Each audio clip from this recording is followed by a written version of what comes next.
They go crazy. They go crazy. They go crazy.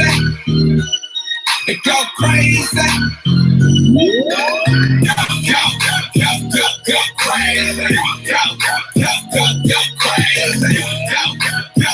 Go crazy. All the way from the old going crazy like a dumb. East side homeboy, where I come from. Damn, on the floor till you go numb. No fighting, no hating, no red wrong.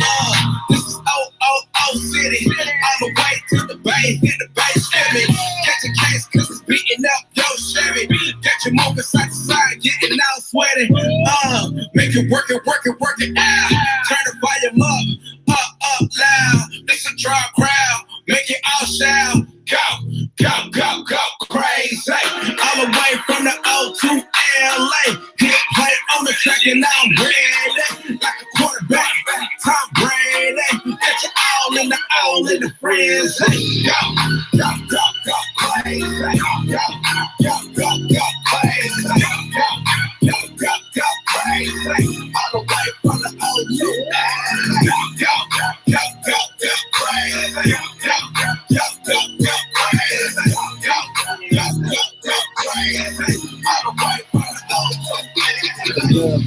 We heard the buzz and turned the club up. They tear the rugs and fools, we turn the subs up.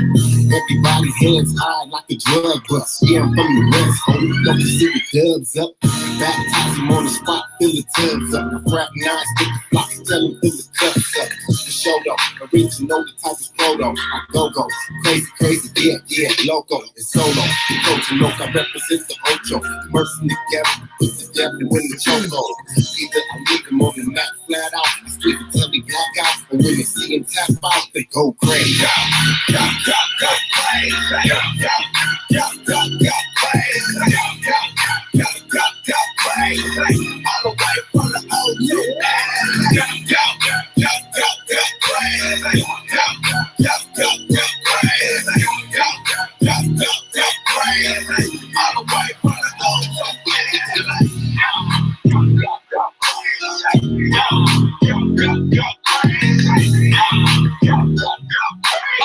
All the way from the O to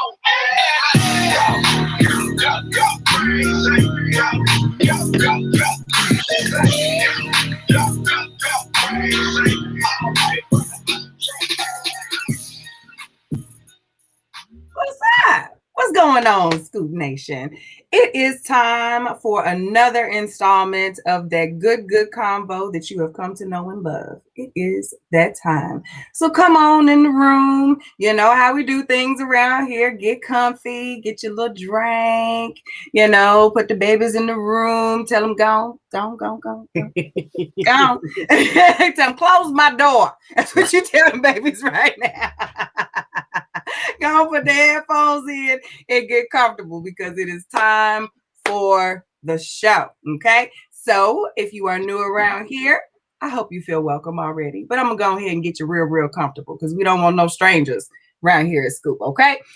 We would like for you to get real comfortable with that comment section. If you would please, first and foremost, go ahead and drop where you are tuning in from. That means rep your city. In the comment section, we love to see where you are tuning in from. So do that there, please, and thank you, sirs and ma'ams. If you would also hit that share button, because sharing is caring. And we would love for your community to join our community so that we can start sharing this love and happiness and conversation and thought-provoking goodness with everybody, okay? So please hit that share button because we want more people like you tuning in to the Scoop so that we could get this good thing popping, okay? So hit the share, drop your comments, and follow us like everywhere. And to do that, you can follow us on YouTube by @The Scoop Show. You can follow us on Facebook @Real Scoop Show. And you can follow us on Instagram @Scoop Radio Show. I mean, locked in every direction, no matter where you are, okay? And who you with, you can log in to the Scoop. Don't miss us, okay? But that is pretty much it. And please comment throughout the show. If you are like what we're talking about, let us know. If you got a question about what we're talking about, drop it in the comments because we have got two phenomenal guests tuning in. Both of them are not new. You're very familiar with these folks, but they're phenomenal. So we want your feedback. So hit that comment section again. See, comfy with the comment section. You see the trend? There you go. Yeah. So yeah, well, that's pretty much how we get down around here. And we are so glad that you are here and ready to enjoy the show. Bro, how are you, man? How's this fine Tuesday treating you? Listen, I'm good. It's been a day, but it's the second half of the day was better. And so I'm good. I'm good. I'm glad this time, y'all know this is the time we enjoy. This is, as Kel said, this is Tuesday. So we, favorite day of the week. So how are you? I am well. I am in good spirits and ready for an amazing show. We have two of my best boos hanging out tonight. So I'm in my happy place, my warm and fuzzy, super happy place. Yes. That's what's up. Let's get it. So, let's get it. Before we get to that though, so something else really, really good did happen today. So I have three godchildren. And one of them is graduating high school, Miss Terriana James. So y'all know Terry, my light-skinned twin. His oldest daughter, Terriana, is my goddaughter. And we found out today that Terriana has been nominated, has earned the right to be the valedictorian of her high school class. And so I am so proud of her. And I wanted to shout her out on the show to tell her I'm proud of her. She has always been an amazing young lady, and so I'm proud of her. She also is going to OU, Oklahoma University, and so I am super proud. I'm super proud of her because she got her head on straight. She knows what she wants to do with her life.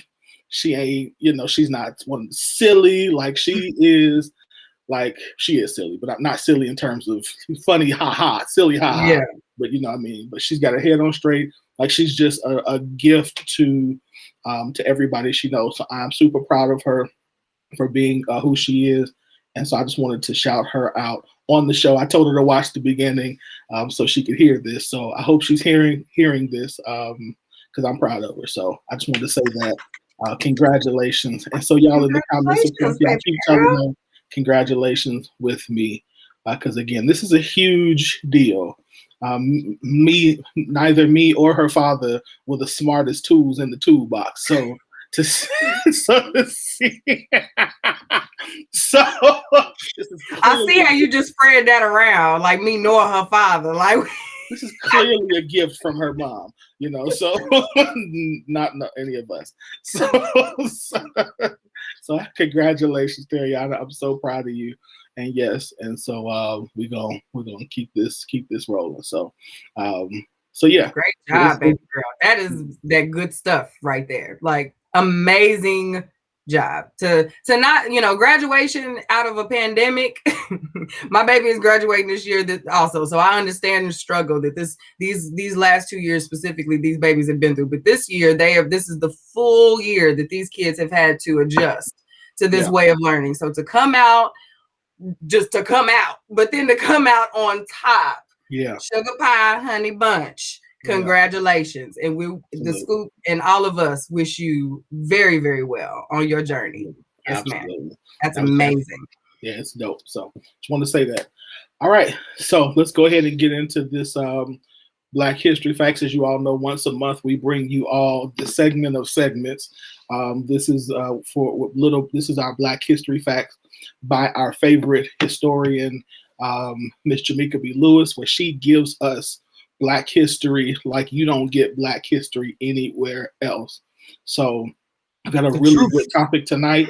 And so I'm not going to go into any more of her time. You're very welcome, dear. I'm not going to go into any more of her time, but y'all, this is Black History Facts with Jamaica B. Lewis. What's going on? How are you, ma'am?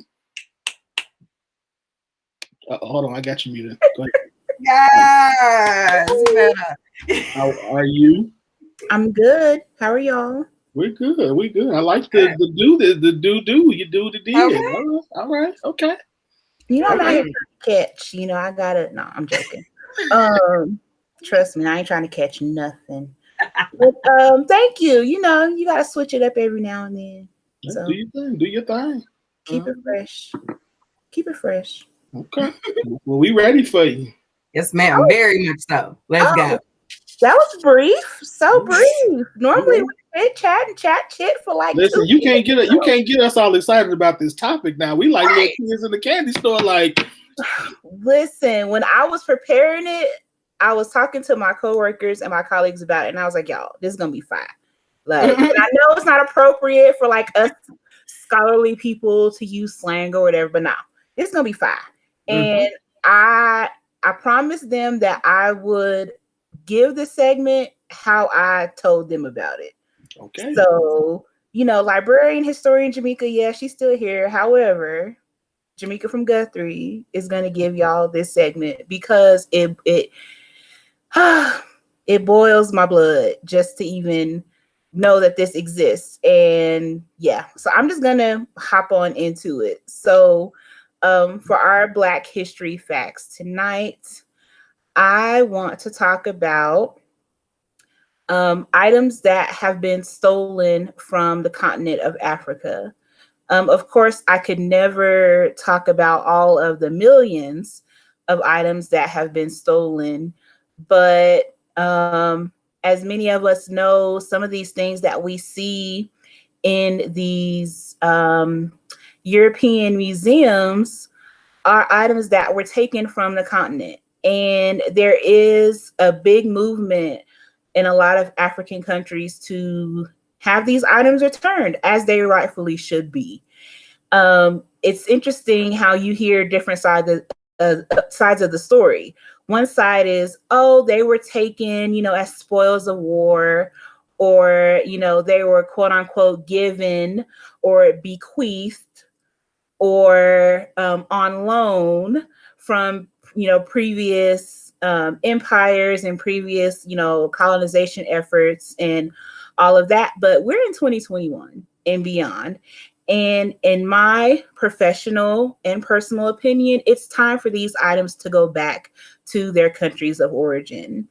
So for tonight's segment, I'm going to highlight 4 of these items. Hopefully, I'll be teaching you something that you may not have known about these items. And hopefully, this will inspire you to kind of dig a little deeper into some of these items and into, you know, the origins of some of these things that we see in museums and libraries. I will also say this. I'm a Black professional who has worked with African artifacts. And so this topic is really near and dear to me. I also understand that some may say, well, you played a role in it. You know, you acquired some of these things. You know, some of these things are in collections that you worked with. You know, what is your role? And my response to that is, you know, I'm a professional. I had to study these items extensively. I had to, and not these items I'm talking about tonight, but just these artifacts and stuff that I've, you know, have experience with. I had to learn how to properly care for them, how to properly research them, how to properly display them. And I did so not as a colonizer, but as an educator. And in doing that, I was able to expose Black students to their culture. And I was able to do that in ways that some museums and other cultural institutions just aren't interested in doing. So I admit my role in studying some of these things, but I think we have to really look at the purpose and look at, you know, what are the potential benefits? In my opinion, there are no benefits for items like this that have been stolen and that have made millions and billions of dollars for other institutions when the countries of origin have traditionally and maybe even currently struggled financially. So I'm going to get off the soapbox about that. If you are interested in researching the potential of these items going back to their countries of origin, you can search art repatriation, and I can put that in the chat so that you can kind of see. It's really a big business. It's really a big thing. And these African countries just aren't, they're not, the excuses are no longer sufficient for them. They want these items back. And in my opinion, they should be back. So with that being said, if I can have the first picture.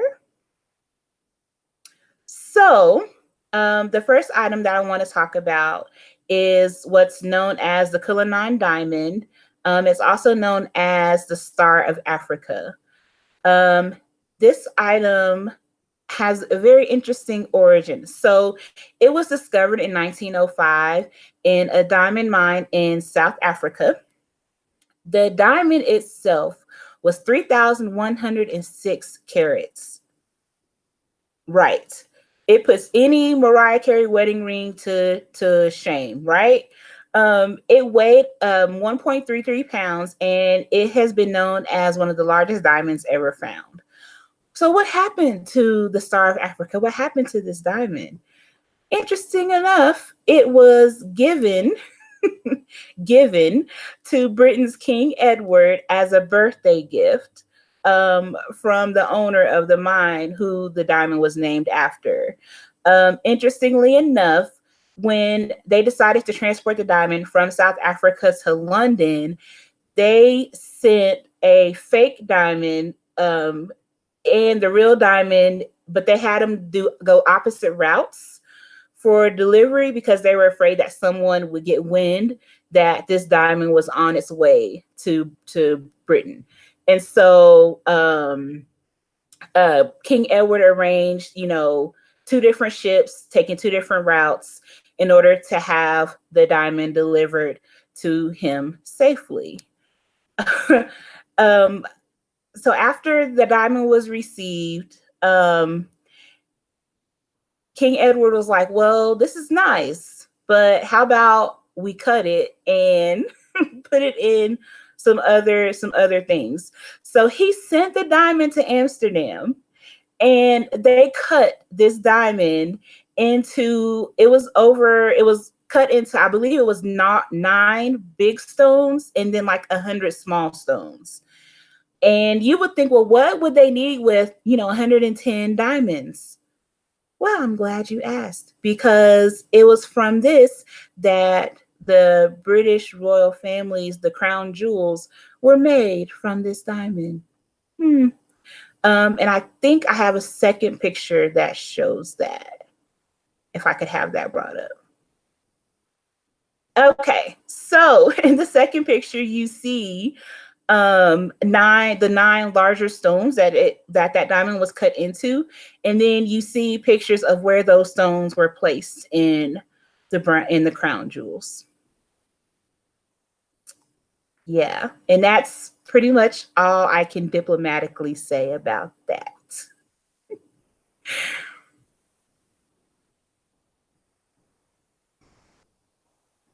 Next picture, please.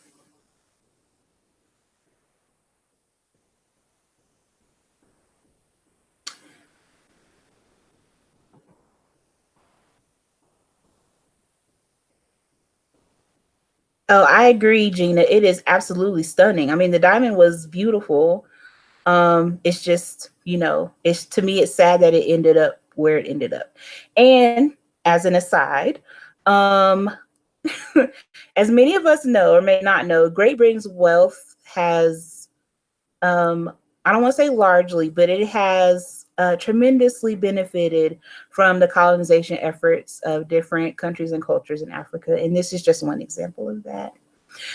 Oh, okay. Next picture is one of my favorite African artifacts that's ever been discovered.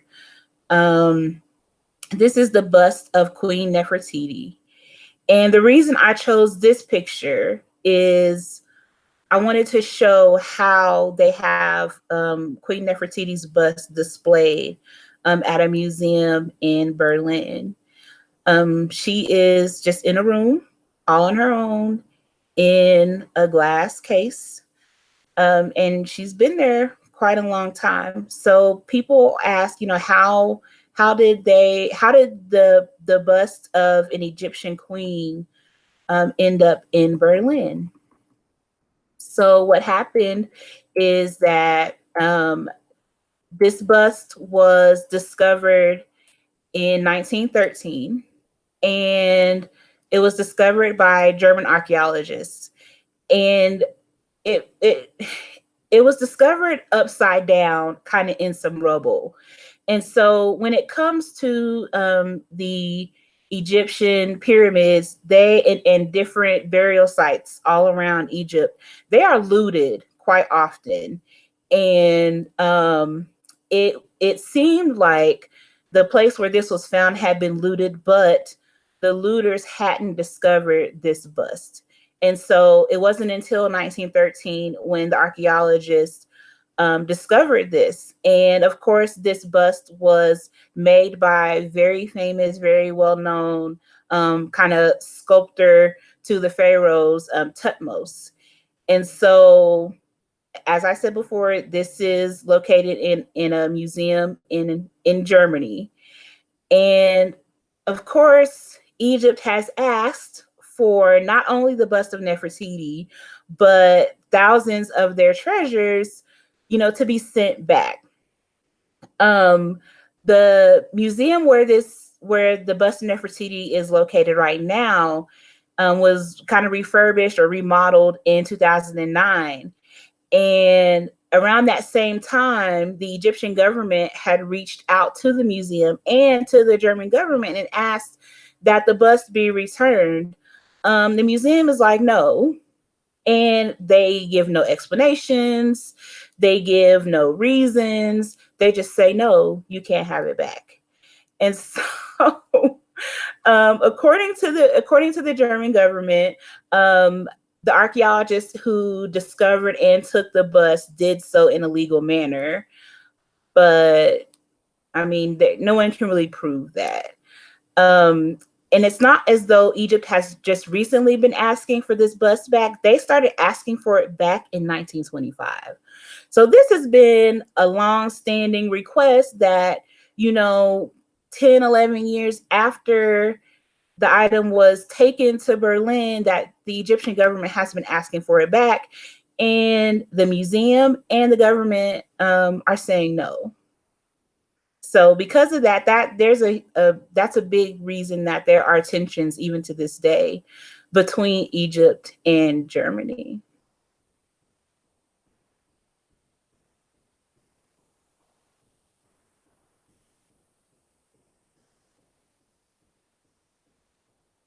And that the next picture is a closer up image of the bust of Nefertiti, which is absolutely stunning. I mean, it is really, really gorgeous. But yeah, send her back home where she belongs. And I think, as an aside, when different African countries started asking for these items back, the responses from the other countries were, well, you all aren't developed. You all don't have the historians or the technology or the infrastructure to properly care for these things. That is no longer an excuse, and that is no longer a reason. There are Egyptologists, there are people who study sculpture, there are people who have dedicated their entire lives to studying the histories and cultures, of these items. And we are, and I'm saying we are more than equipped to take care of these items. So send them back.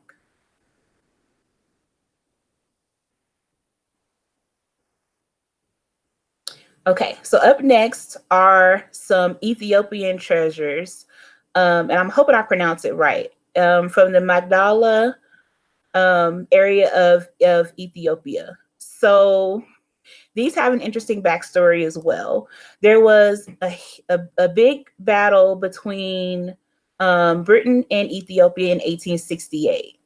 And after the victory, the British stole thousands of priceless and irreplaceable items from the Ethiopian Empire. Not only did they take them from their palaces, but they took these items from the Ethiopian Christian Church. I mean, my goodness. And they took so many things. Okay, keep in mind, this is 1868.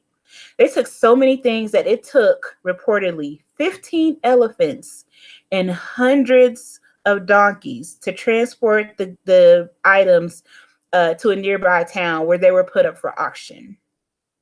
One of the people who attended that auction was Richard Holmes, and guess where he worked? The British Museum of London. They purchased, I don't know how you can purchase things that are stolen, but okay. They purchased hundreds of things like manuscripts. They took a royal wedding gown. They took the crown of Abud, which is pictured, which is a crown that sat upon the head of the leader of the Ethiopian church. How dare you, right? And so today, these items, these thousands of items, are held by the Victor and Albert Museum in London.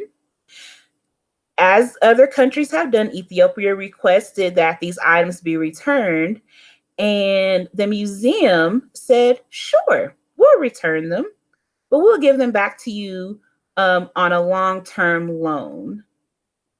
And that meant that the Ethiopian government would have to formally withdraw any legal claim to the items, meaning if they accepted this offer, that after those items were sent back to London, that there could never be any kind of claim to them again. Smartly and rightly enough, the Ethiopian government rejected that offer, and they are still, I don't want to call it litigation, but they are still having talks about having these items returned.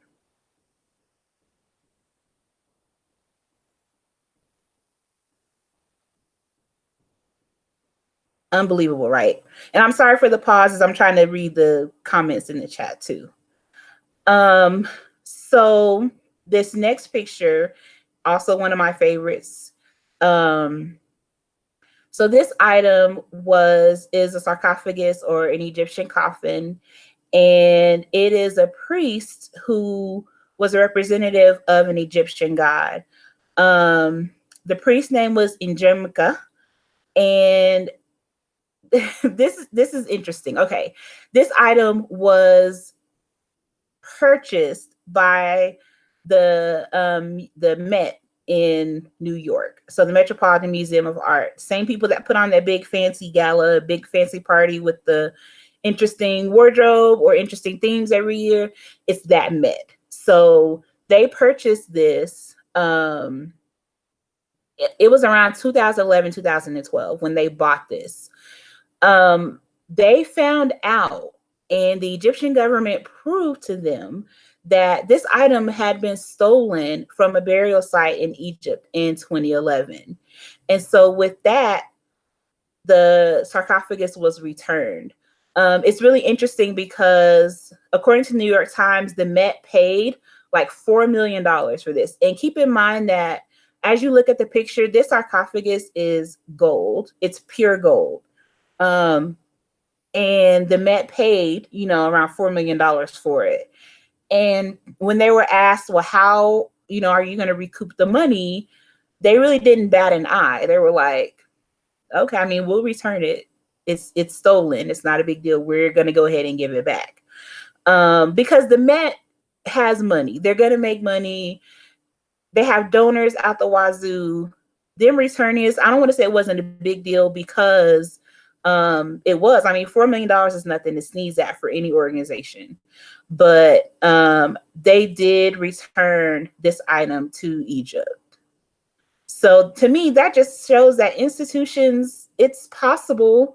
And I don't think it's out of realm of reality that these institutions can send these things back. And so I want to end by kind of just telling you about three more items or three more artifacts that you may or may not have heard of. Of course, one of the most famous artifacts, the Rosetta Stone, was stolen from Egypt. It's currently in the British Museum. Benin bronzes, which were taken from the Benin Kingdom of present-day Nigeria. Those are some really, really famous bronze plaques that are absolutely beautiful, but they were taken. And one of my favorite stories from from Kenyan culture, excuse me, is about the man-eaters of Tsavo. And the man-eaters of Tsavo are two lions, and they were male lions. They hadn't grown a mane yet. And between like January and December of a specific year, I can't remember which year it was, but these lions ate colonizers. Like they ate hundreds of men who tried to colonize this area of present day Kenya. And finally, someone killed them. And then what he did was he had them skinned, and the lion skins were used as like lion skin rugs in his house for a number of years. Eventually, the lion skins were taxidermied and put on display in a museum. Right now, they're in the Field Museum in Chicago. And the Kenyan government is like, this is a really important piece of our history. You know, two of our lions murked a lot of y'all. We want those back. And of course, the museum is like, nah. So, all of that to say, quite a few countries around the world have benefited from stolen items from the continent of Africa.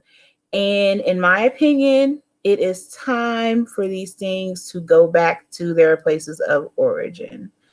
It's time. It's just time. And I think that as the years go on and as more and more professionals enter the field, I think that maybe we have better chances of some of these things going back. Some things I just don't think will ever be returned. Anything from the British Museum in London is not going back. Or there's going to be some shady, shisty loan measures or whatever. There's going to be a way that the museum benefits from it, even if the items are returned. For the museum in Berlin, I just can't see anything going back. And you have to think, just imagine how much money these institutions make from these traveling exhibits. Think of the sarcophagus of King Tutankhamun or King Tut. How many of us have either seen it or heard about it being on display? Places even just around the US or around the world. It's a money-making thing. It's a money grab. And that to me is the main reason why these items will never be sent back to where they should rightfully go. So, any questions?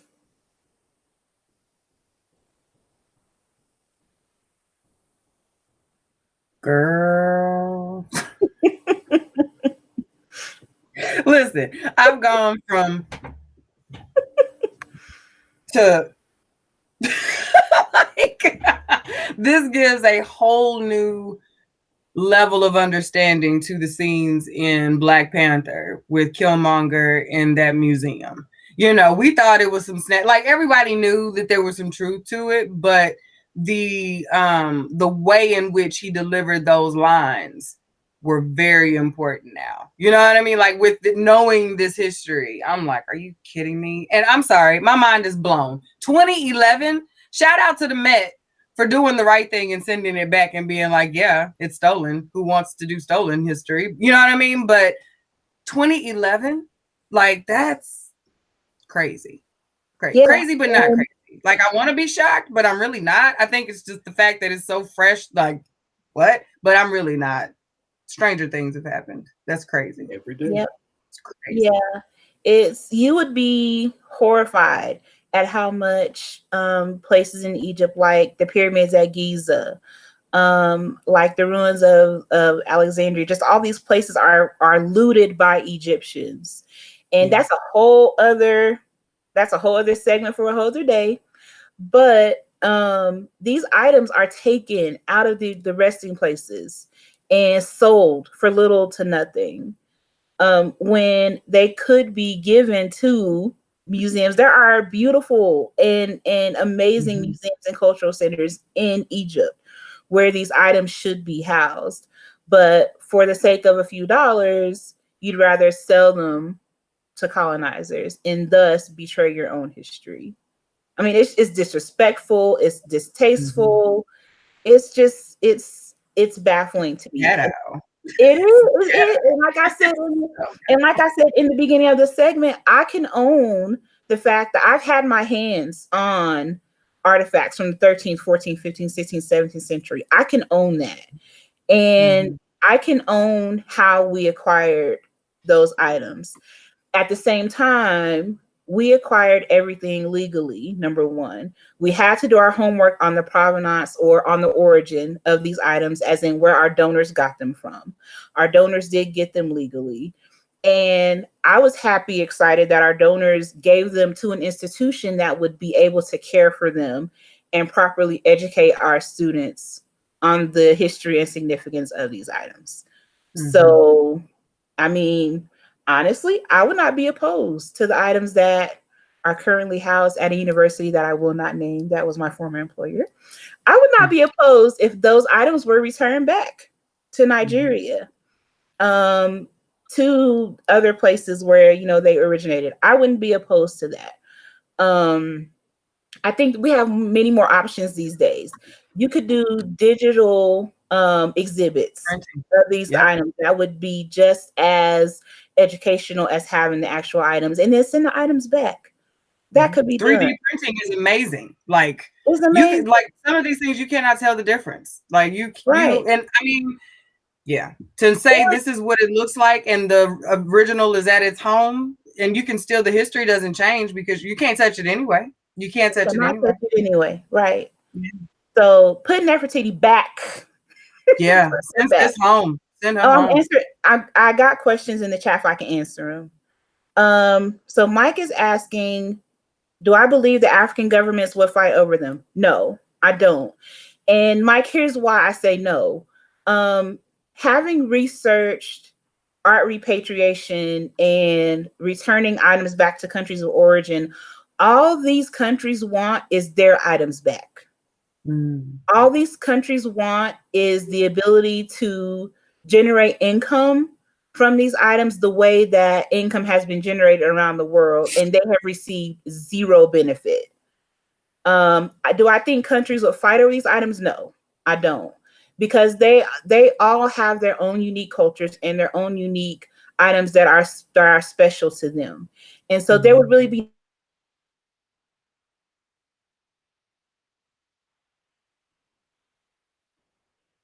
froze. Yep.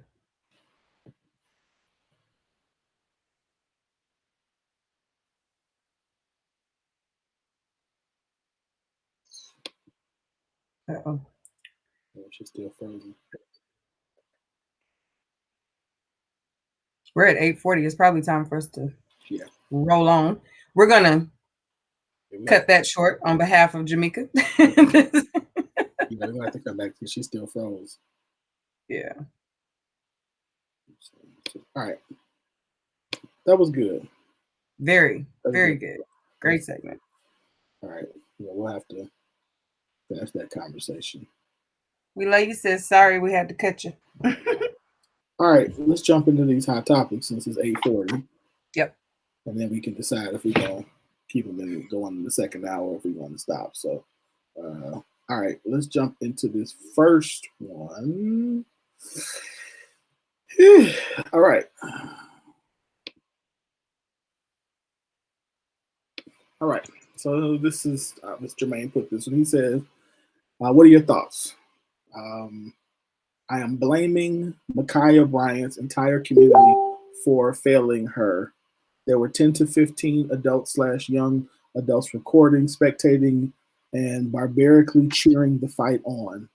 They savagely stood there watching the fight unfold. Then cops shoot this baby mid-swing of a stab. And somebody else, then the same person responds, who wins and who hurts who the most? Now a baby is gone, a mother is broken, and we are mad.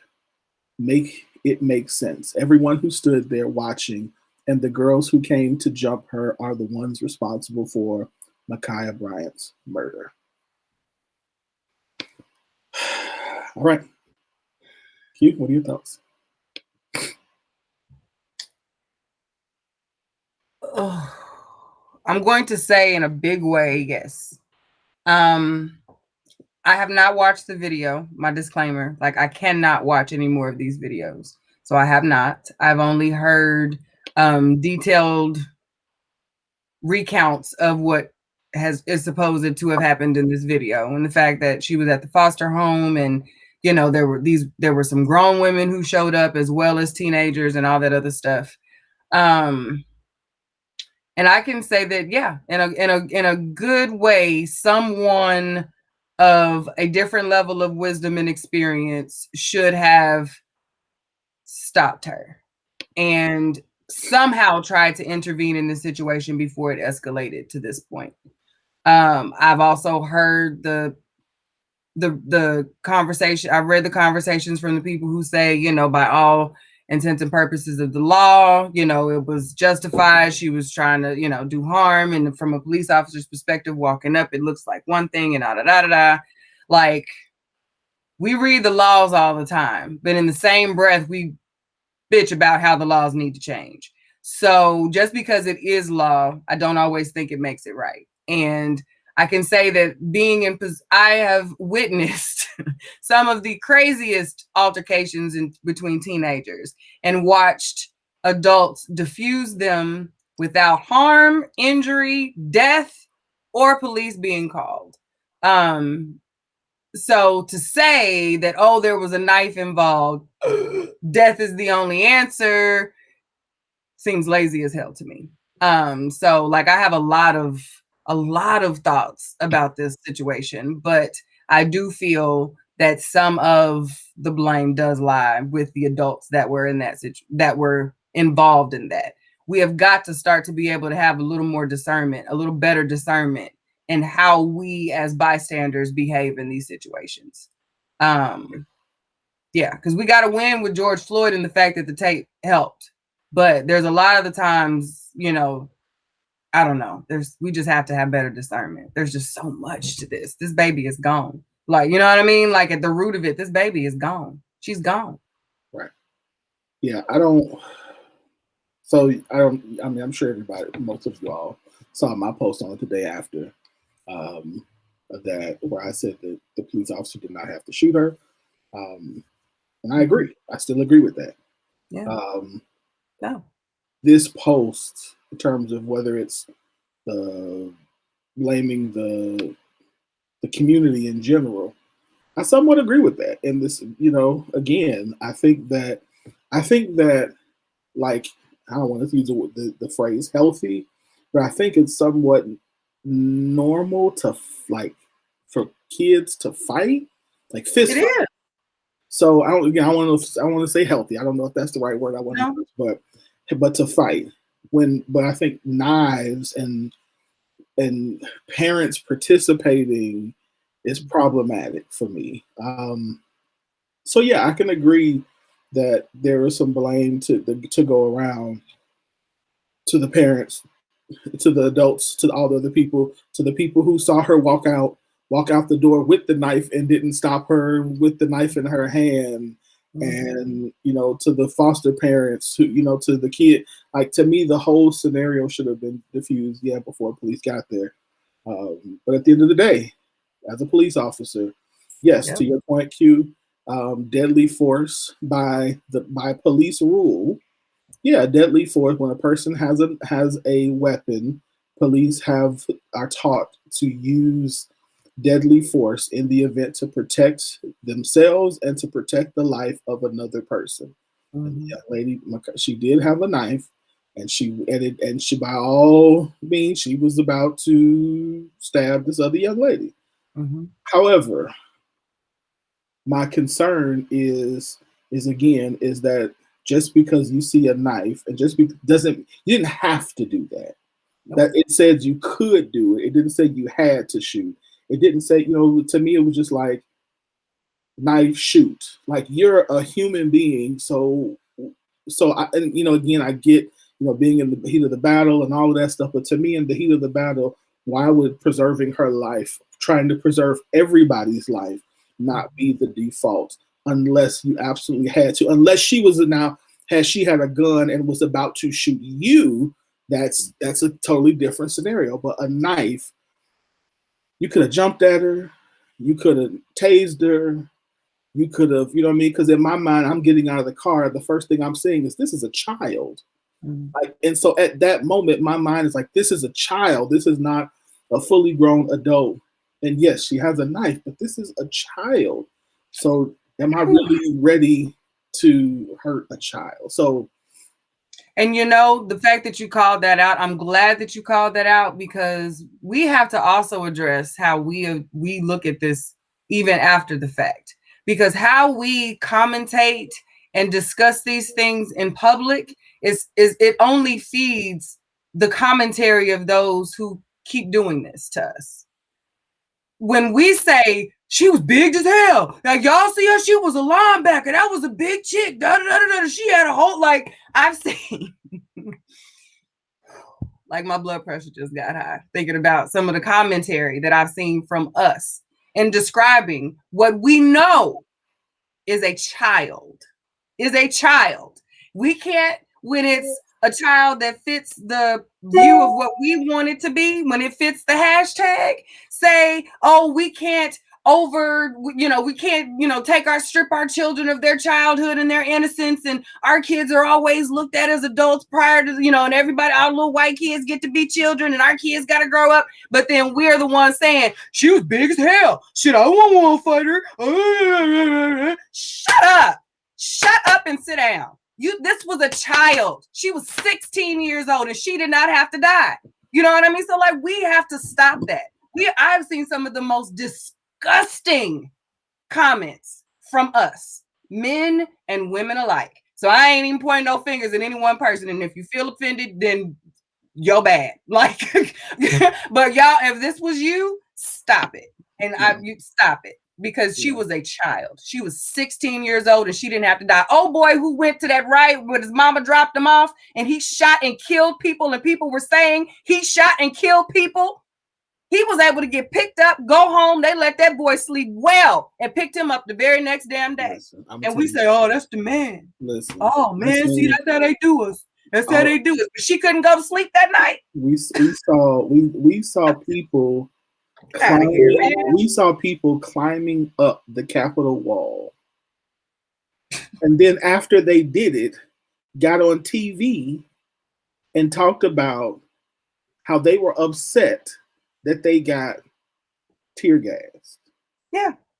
So it is at some so to me, the problem is, again, yeah, we could blame. There's a whole line of people who were wrong in this. Yep. There were. I'm not. So I don't. And I hear I've heard the narratives of, well, if this was my child on the other end of this knife that's potentially about to stab them, I would want the police to do this too. And again, like I said, if it were my child, I want my child to come home too. So I get it. However, I also have to weigh the fact of, how is my child going to come home after seeing what that young lady just experienced? Yeah. No one should want any child to die. Shouldn't want anyone to die in that. Yeah, everybody who witnessed that has now a new level of trauma that they didn't have to engage before. Yep. So yes, everybody should have stopped this before. Mm-hmm. But up until that point, everybody was alive. Everybody. So I'm not gonna let it go and just say, well, yeah. No, the young lady should not be dead, period. Mm-hmm. And we are now becoming insensitive to it and trying to justify why it's okay. And that's a problem. Next topic. Yes, please. That was a rough one to get us started with. What did you think? I said I'm gonna start off. Listen, but don't worry. I followed it up with this foolishness. With this topic. Excuse me. So this young lady says, when I found out my boyfriend was cheating on me, instead of breaking up, he had me and the other girl give speeches on why he should stay with either of us. And when he chose me, I took him out to dinner and got him thank you presents. What are your thoughts? I think Ashton should be popping up. Like, where's the little Ashton gift at the bottom of the thing? Like, Hell no. Absolutely not. What do you mean? I mean, hell no. You know, find Absolutely value not. in your boy. I mean, Mm-mm. I don't see why anybody has a problem with this. I mean, she did the right thing by buying him a gift and everything. What's the problem here? I think she is a role model for how relationships should be handled. And you crashed the plane. You came in hot and burned. Crashed and burned. I'm taking your control. You are no longer in charge of the agenda, bro. When I read this, I was like,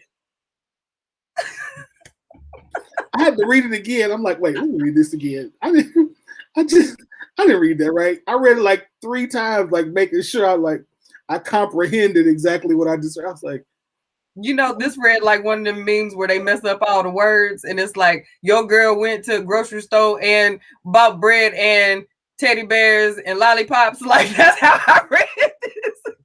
I was like, I no comprende.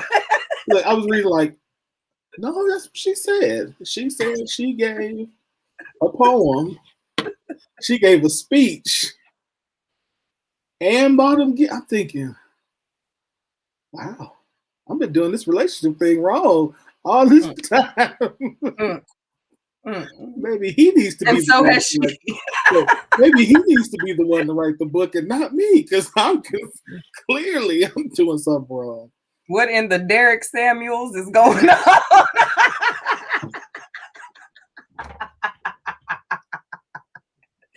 That's all I see when I read You gotta put them together, huh?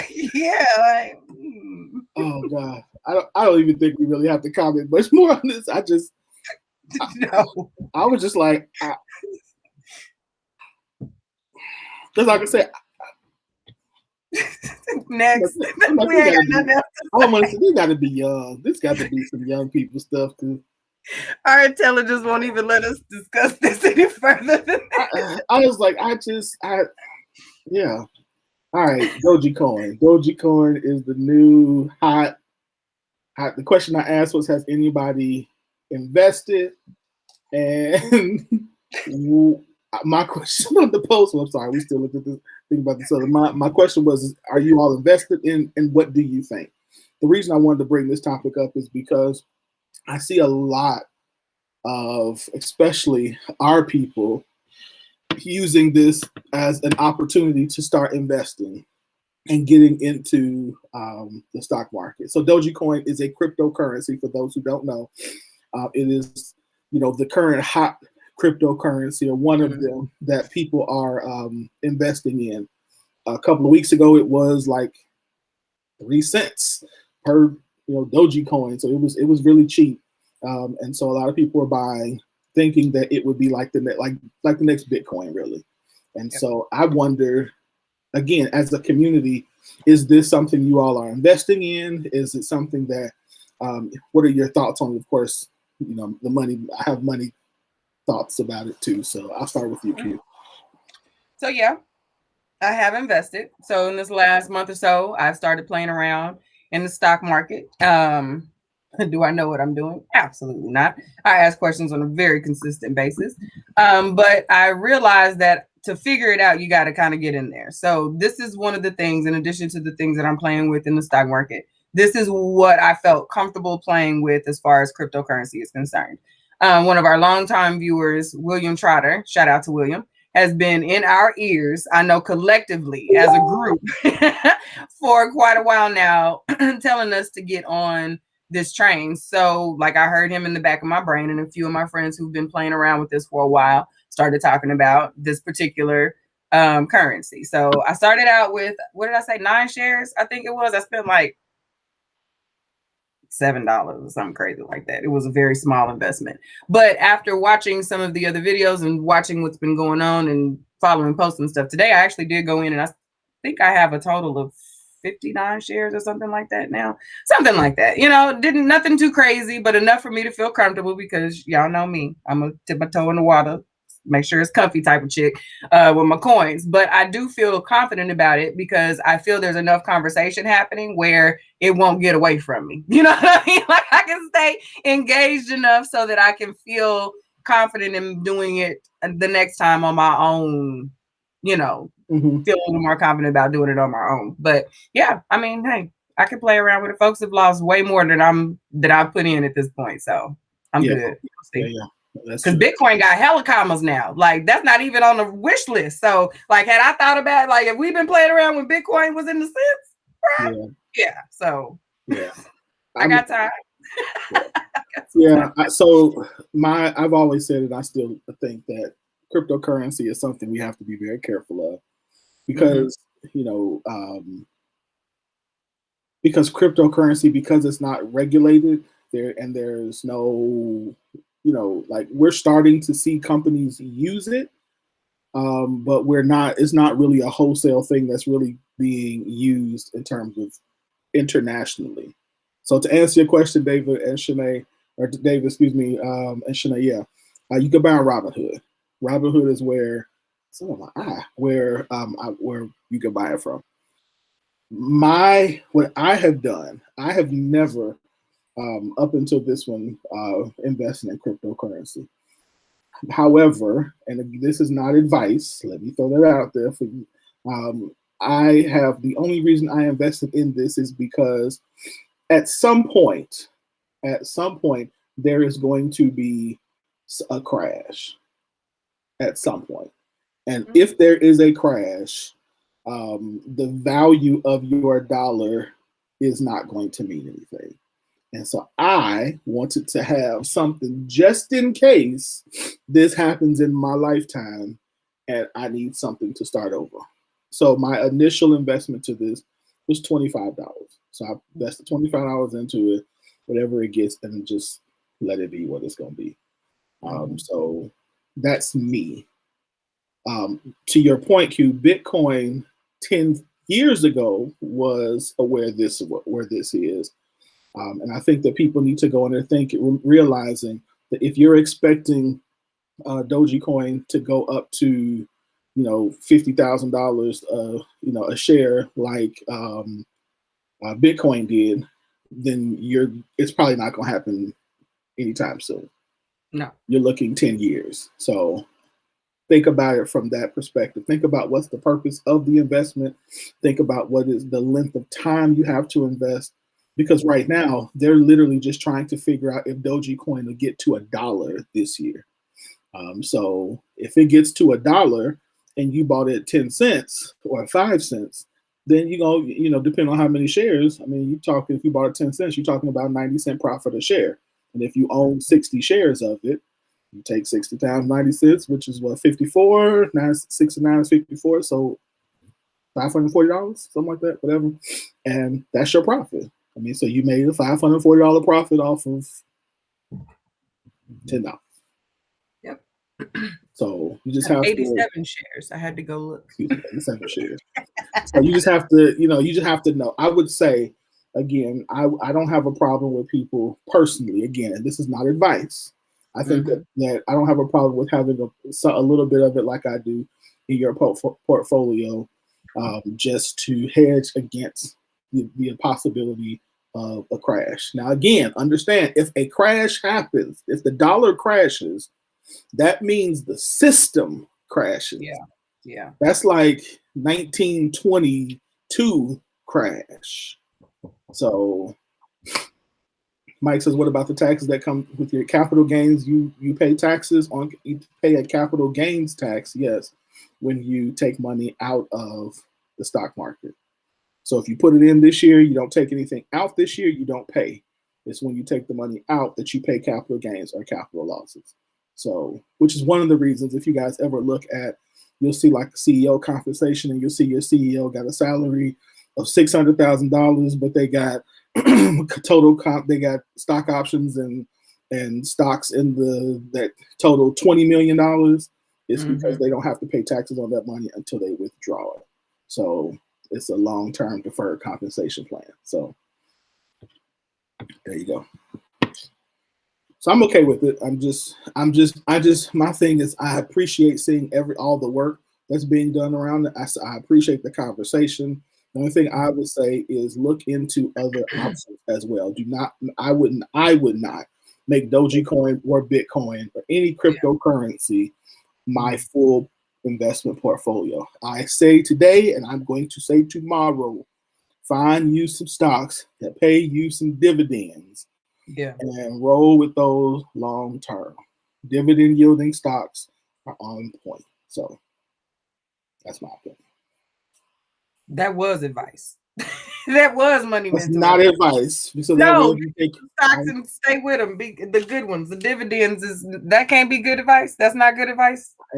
So if I say it's advice, then if somebody goes and does it and it goes bad, they can then liability comes back to me. So I didn't say that then. It's not advice. Y'all ain't trying to sue me. So even though it sounded really, really smart, like long term, get your money. You just have to say it. Once you say it, then you have plausible denial. I said it wasn't advice. So if they took my advice as my non-advice is advice, it's their problem. Right. So, okay. Have you ever? Shanae says, have you guys ever heard of pi? Pi, I guess is how it is. Yes, I have. I don't know much about it, but I have heard of it. So I can't speak. I don't want to speak too much to it. But I have heard of it. All right, next one. Woo. Okay. Woo. Pick these topics. Who would be you? Did I put this forward in here? Let me see. Yeah. All right. Oh Lord. Yeah. All right. I was having sex with my wife, and a condom fell out of her.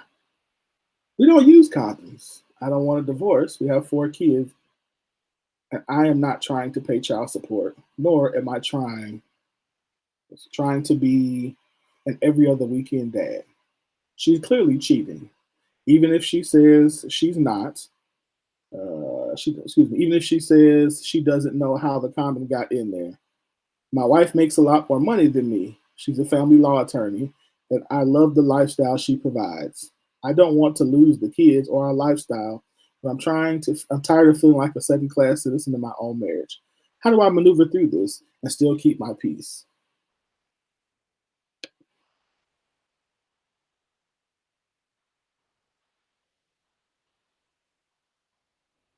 You don't. You flipping don't. I just think you don't. This is terrible. This is terrible. And I'm not even I can't be mad at homeboy. Like he gives us very good reasons as to why. Like he gives noble reasons. I won't call them good reasons. He gives them noble reasons as to why he wants to be there. But they're also very codependent, traumatic responses. These are I don't suggest you stay for that. I don't have any stay and play advice for this. This is bad. This sounds terrible. I'm sorry that he's going through this. If this is true, I'm sorry that he's going through this. Since this is messy as hell. So let me first say, I feel like this is one of those posts. Let me relax my forehead. It's got my eyes out for. I feel like this one of those. I feel like this one of those posts where they flip the genders to make a. This is what I really feel like they did. So I'll just say that for the sake of. But let's just say this is really what happened. And by the way, women really do have condoms. Get condoms stuck in them and don't realize it's there. That's an actual thing. So if you talk to medical professionals who work in obstetrics and gynecology, this occasionally does happen. So just want to throw that out there, but it's still nasty. And dude who did it is nasty because whoever it was, whatever gender, nationality or ethnicity this person was, you need to tell me you couldn't tell her that you left the condom up in there? Wait, she hasn't gone to the bathroom since the last time? Well, that wouldn't necessarily affect it. Yeah. It should have come out. That part. But hey, There's a whole lot wrong with this. Again, Lots of folks are at fault in this situation. I'm just saying. I've seen not with my own eyes, but scenarios where they've been there for months and people didn't know. So yeah, and the only reason they found out was because it started snowing and they didn't know why. So anyway, I digress. Please. So what I would say to him, how do you maneuver through this situation? I think you maneuver through this situation by just making a choice. Like, you have to make a choice whether or not the lifestyle is more important or your sanity and peace are more important. Because at this point, you have already come face to face with the reality that your wife is cheating. She's a cheater. And on top of that, she probably feels like that because of the financial situation, and that she can do this or own the right to do it, or doesn't honor you, or just, doesn't honor you or your marriage in the way that she should. And so now you have to make this choice. Am I going to stay knowing that this is what she's doing and probably going to continue to do for the rest of our marriage? Or do I leave and start a new relationship where most likely she's going to have to pay child support and spousal support, and build my life that way? It's really that simple. You have to make a choice, and you have to live with the decision of the choice.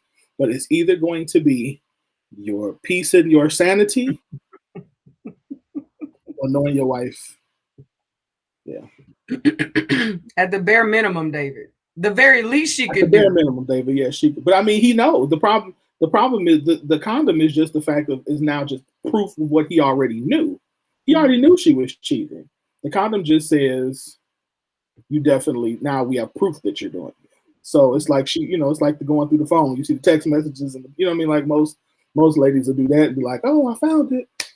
I found my proof. Where now the condom falling out is the proof.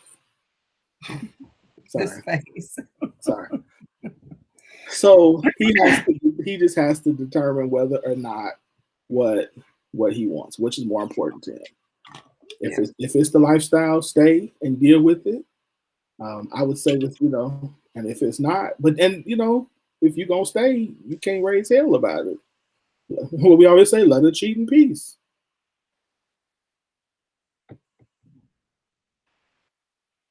That's all I got for him. Next topic. Let's move on through these pretty quick this evening. Let's keep it moving. Oh, shit. Let's get to Chad. Yes, let's do Chad. Let's children. Let's do Chad and children. That's what I like, Chad and children. All right. So I couldn't put all of them up here, but I'm gonna give you the first two. All right, this one and this one. All right. So Chad Ochocinco, former NFL player, is getting bashed on Twitter for making his daughter get a job to buy her own Yeezys. He says, quote, I caught the bus to work. Excuse me, I caught the bus to work a 6-hour shift at McDonald's, maintaining a 2.2 GPA and being a star athlete. Then there's the text conversation. Daddy, yes, ma'am, he says. She says, let me know when you go to Token, Miami to get more shoes. I'm going to come with you because I want to get these Yeezys that they have. He says, you said you were getting a job. I worked at McDonald's by Edison to attain extra stuff I wanted in high school. She says, when I finish school, I'm getting one. How I'm going to get a job, and I have school and track practice to attend throughout the day. He says, I caught the bus to school, then went to football practice, caught the bus to McDonald's for a 6-hour shift, all while maintaining a 2.2 GPA and being a star athlete. Some of the follow-up memes say he threw a 2.2 in there like that was an accomplishment.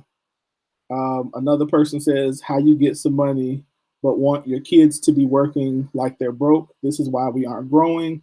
Somebody replies to that tweet, why would he grind so hard to have his kids let up? They should keep that legacy. Another person responds and says, that's exactly why he had a 2.2 GPA. All that unnecessary BS going on when you're supposed to be focused on school. I've been a full-time employee since I started college, and this ish is hell for real. Parents need to have their kids back more because earning a degree is a full-time job. Somebody else says, struggle. He's building character, humbleness, accountability, responsibility, things this generation know nothing about. Go Ocho. Somebody else says, this is 100% wrong. I deal with this all the time with parents. I ask them, what was the most defining moment in your life?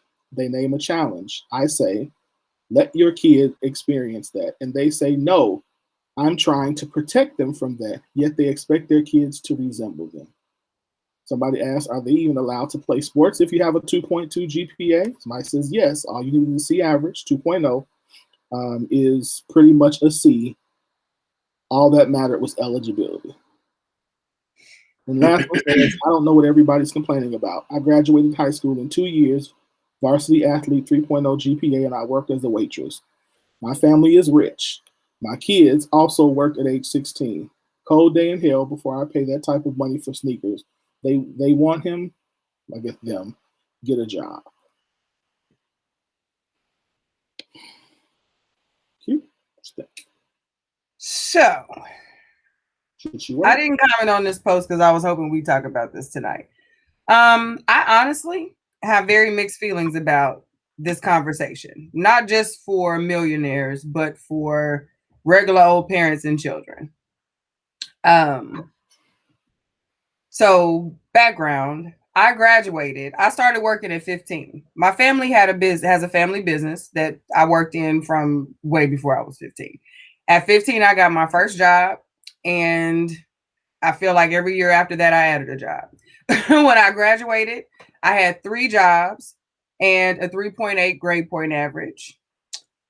And I did all kinds of extracurricular activities and all that stuff. On paper, I was everything. Mentally, not so much. I was and still am very high strung. My ability to set boundaries and say yes, no, that's not gonna work, within the job focus, within the job scope is not always healthy.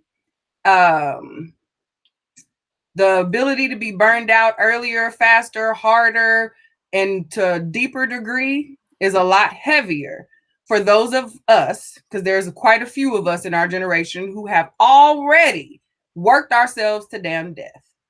So while I can understand, my work ethic is amazing. Okay. You got some work to do. I'm the chick you want on the team to get the work done. However, if we are now going to say that we want healthier, more well-rounded, productive, peaceful, mentally well people in our world, we also have to own the fact that all of us aren't as good as we say we are. And when we put these things onto our children and expect them to just be okay because we are, I think we need to take a step and look at that. As raising a student athlete, I was an athlete for a year or so, and then I did academics and extracurriculars were my thing. But having a student athlete, these kids are stressed. To be able to do this and to compete at the levels that they are, knowing that the only way that they may get to college is because of all of these things that they're doing, and then to throw, and here's a job on top of all of that, I sometimes think we do too much. You can still instill work ethic, accountability, responsibility, respect, pride in self, all of those things without demanding that your children get out here and struggle the way that we did.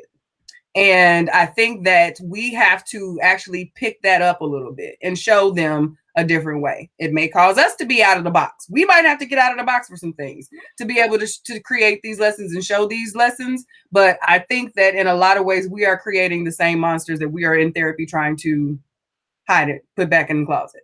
And I don't want that for my kids. I really don't want that for my kids. So while I want them to work and understand and all of that, there must be balance. There must be balance. And I think when you have your whole life to work, pushing them out there like this seems like, and I'm sorry, where all the things, the pressure that this child is under, being Ocho Cinco's baby, being the athlete and doing all that other stuff. And now we want to throw a job on top of all that. Did you hear the schedule that she I don't know. I don't know. Mental health is way more important to me than folks being able to punch in and punch out to somebody else's understanding. So there's a very this one was hard for me. There's a balance, and I think this is super extreme. So that you got to go get a job now. Yeah. So I think. So my answer is I think it depends on the child. I think that there are some kids who function very well and probably flourish in an environment where they have to do all work, go to school, work, do extra activity, be an athlete, and they're fine. Some kids don't. So I think you have to really recognize who your child is and what your child needs in terms of how they structure their life. I don't have a problem with him having his daughter work. I don't have a problem with that at all. I also don't have a problem with him telling her or her not working and him telling her he ain't buying her no darn Yeezys. Exactly. So I think there's you can always say no. No, I mean, I wouldn't want my kid to buy that with his money. No, you're gonna get them Air Maxes and at $79 in college today. So it just depends. I think there are multiple ways to handle this depending on your child. I worked high school wise. So let me stick to this scenario first. The 2.2 is a problem. The 2.2 is problematic. However, I also recognize the difference in times. So when Chad, and he's maybe a year or two older than me, when we were in college or in high school, the work was a little different. Like it was, it was a little different. Like it wasn't as, the pressure to be an athlete was definitely there. But when I say the work was different, I mean, when I was in high school, I could be a football player, a baseball player, and be fine and still make all the practices and stuff. But now, when you are a star football athlete, like that is a year-round job now that these kids have to do because the competition is a lot more strict, or not more strict, but a lot, the competition is a lot harder. You got AAU that pretty much is almost a year-round sport, as well. So it's like you finish school, then you go right into club, and it's just the whole system that we didn't really have to deal with. So when I got done playing baseball, I had a month off. So I got to lift weights, hang out with my friends for a little while, and then start back into football, start back into 3 a days for football or whatever, schedule something like that. And I'm sorry, I don't want to interrupt, but like if you have a kid that's in sports, no practice ends when it says it's going to end. Stuff pops up at any time. Your child belongs to that activity. So if you force your child to go out and then get a job where they're also now supposed to be accountable to the schedule, they've got a team of other people that are depending on them, and you add money to it. So you are now shaking the grounds of what it means to actually create a work ethic in a child, because that coach is saying, hey, you choose your athletics, your family, you choose your academics, your family, academics, and then this. Everything else comes after that. But then here you are saying, but work. So now what that is another job for the parent, because you're schlepping the kid back and forth. You calling the supervisor, oh, little Johnny got practice today. They were supposed to be out at 5, but they still in there. Like, you know what I mean? So then you got your baby telling you, Mom, you cannot come in the middle of practice and say, I got to go to work. Now I ain't going to play. Like, you know what I mean? So like as a parent in a real-time situation, I know I made post pissed because I'm sitting outside. Practice was over 45 minutes ago, and it's still 20 more minutes before I might see a kid pop out of the gym door. You know what I mean? So like you have to be realistic about the level of these sports that these kids are playing. It's not like when we were in school. You are absolutely right. When these kids are going from one thing to the next, don't let them play multiple sports. It's a wrap. So you really have to choose which ethics are you trying to put into a kid. Is it the teamwork, competition, dedicating yourself to something and seeing it through and being the very best at it? Because there are some life skills that can be learned in athletics, the same way it is from working from the time you can see over the countertop. So you just have to choose which lessons you're going to get your child, but you also have to think about the overall wellness of your child in that. They got a whole life to learn about working. You know, they got their lifetime to learn about working. I think there's other options, like, what are you doing during the summer? Like, so when school is out during the summertime, they can work then. Like, okay. Yeah. And they're not doing extra stuff. And I'm talking about specifically athletics when. Yeah, if you're extra thing. Yeah, but 6 hours a day. Like, okay, you called a bus to do a 6 hour shift, but how many of them shifts did you do a week? So it's like, again, I don't have a problem with having them work. I think work ethic, I think our children need to understand work ethic. But I think that there are multiple ways, there's several ways to teach that in a child. So what kind of work ethic do they have at home? What kind of things, in her case, man, if I'm Chad Ochocinco's daughter, like, she got a podcast, a YouTube channel, like, there are definitely other things that can be done to help her earn money. And I think again, I like what he's doing. I definitely think that we have enough spoiled children that need work ethic. I just think that we have to kind of look at the scenario to say what fits best for my child. I do think we have to take into consideration the mental health. In this situation, again, I think her hearing the word no, you can't have these shoes, it's not going to be the end of the world for her.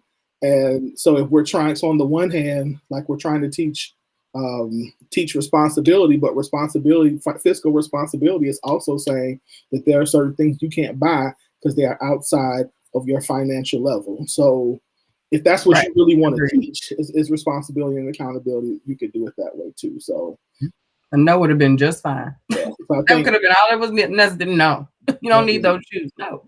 Mm-hmm. So I mean, his response could have been, if you can't work, fine. You don't need to get Yeezys until you can save up for it. Yep. That ran about the GPA, and I walked 50 miles in the snow with no shoes, and that is like. Everybody parents do that though. My parents still do that. Yeah. I walked 6 miles to school in the snow with bread bags on my feet because my shoes had holes in them. It was 10 of us, so Mama couldn't buy us all new shoes. So I'm sorry, Mama. My that must have sucked. Like, what you want me to do? Hand me down shoes because I couldn't get any more shoes. All right. All right. I'm glad you worked hard, but I don't have to wear bread bags on my feet. Right. I appreciate that sacrifice, ancestor. Thank you. God bless you. Thanks, Dad. All right. So that was Hot Topics. That was our Hot Topics. All right, we got 30 more minutes, so we can cover this topic in 30 minutes. We can cover this in 30 minutes. All right, here we go. Oh, really, 20 minutes. All right, so you want to introduce the hot topic? Oh, yeah. Listen, I'm sitting back waiting on you. I like how this goes. All right, y'all. So we are going to go ahead and slide on into this final segment, and we're talking about marriage and us equating happiness with marriage. These milestones and things that we have to hit, and how it varies from sometimes sex to sex, sometimes race to race, situation to situation. So that is primarily what we are talking about in this last half. When you want to go ahead and pop up the first image related to this segment of conversation. Who's the first one? Oh, yeah. This one is the normalize a person's happiness being married. The working, where's your boyfriend? Yeah. All right. So we got a triple threat coming this week when it comes to this subject. So this one was real deep for me. So this is an image of a mother and a daughter at different stages of her life. The first one shows 10 years old. The mom is fussing at the daughter, no boyfriend. She's saying no boyfriend, no boys. At 16 years old, still no boyfriend. At 22 years old, sis is out there in her 20s, no boyfriend. At 27, where is your husband? Now this sis is graduated school. She's sitting here in her graduation gown, and she is saying, where is your husband? I also want to note in this image that the characters are brown. Okay. So when I think it's going to serve the purpose to go ahead and pull in the next image because it correlates. We're going to talk about the work situation. Please, sir. Mm-hmm.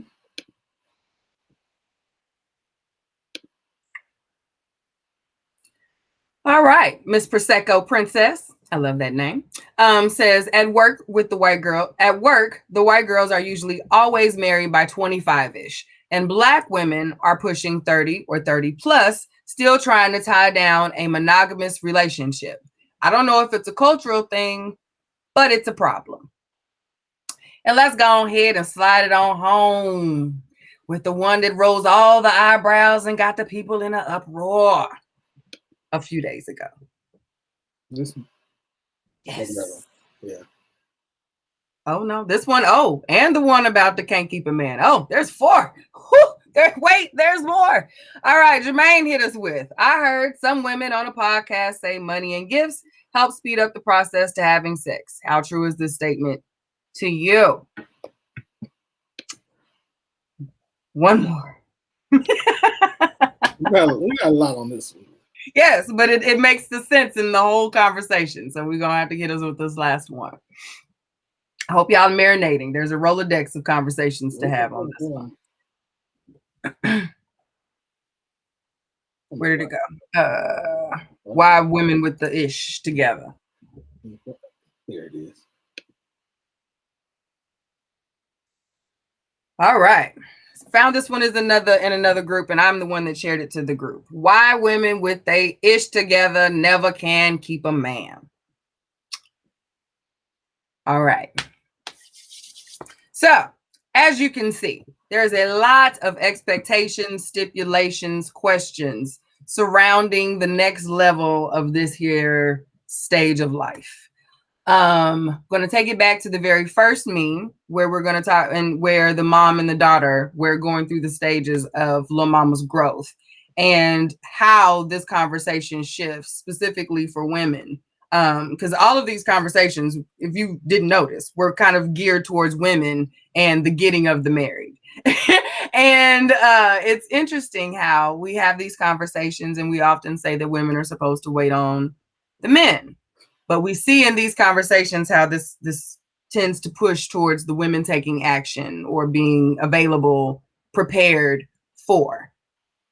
So we want to kind of talk about tonight, is marriage really the true measure of success and happiness for women? Is that really the end game?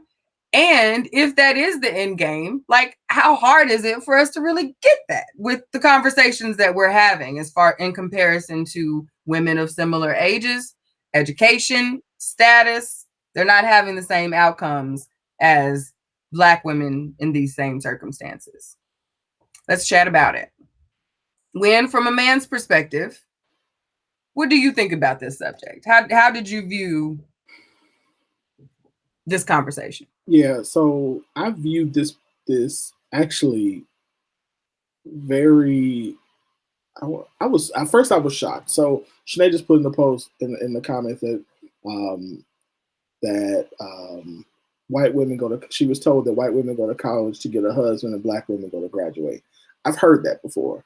Mm-hmm. So when I read all of this, I thought something very similar to that, and really to me it speaks more to the overall space that our community is in, where financial and economic stability are not always at the forefront of our decision-making process until we get later on in life. They're not at the forefront of our thought process in terms of marriage, but they are in terms of individuals. And we don't even do that right, but that's another subject. But I think that we do look for we don't look for people who we can like economically come together with. We don't look for people who like match us in that area, but instead we do say, listen, kind of like go and take care of you. And as long as you take care of you, you're good, which on some level, especially for our community, is necessary because, again, of the economic space that we're in. I think where it does hurt us is that we also don't try to balance that with learning how to do that and maintain good and healthy relationships and good and healthy boundaries early on in relationships. So we do tell, in general, young women, keep your legs closed, stay away from the fast boys, and try to teach you how to handle a home. Where I think, and now we're starting to say, now go get your coin too.